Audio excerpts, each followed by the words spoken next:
took and said, this is my new account. Boom, 3 seconds.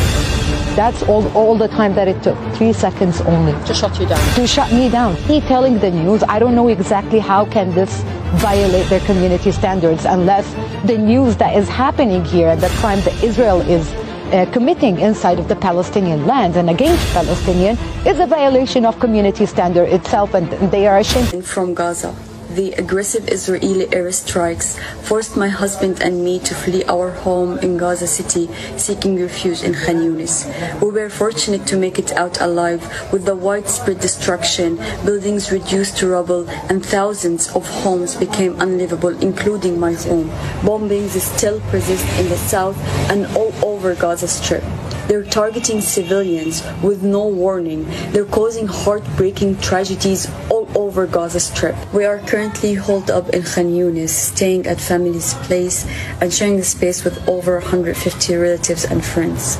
The situation is indescribable. There is no running water, no electricity, no clean water, and now bakeries are stretched to their limit. They cannot meet the demand for bread. Over 3,000 people were killed so far, including more than 2,000 children and women, and there are hundreds of people trapped under rubble as ambulances were bombed and rescue workers were targeted.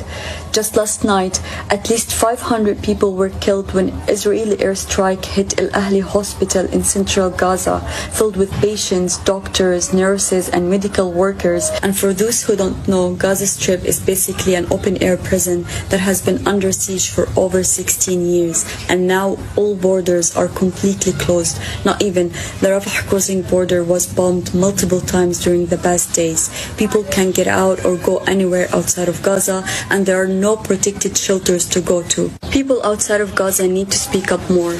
Even if social media platforms like Facebook and Instagram restrict their reach when they post about Palestine, they should not stop.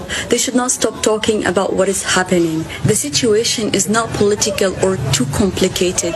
It is a genocide. The world can no longer be neutral about what is happening in Gaza and Palestine. Israel is committing war crimes, and they got the green light from the US, Germany, France, England, and other Western countries to do so. Anyone that has a sense of humanity should not keep quiet about what 小红书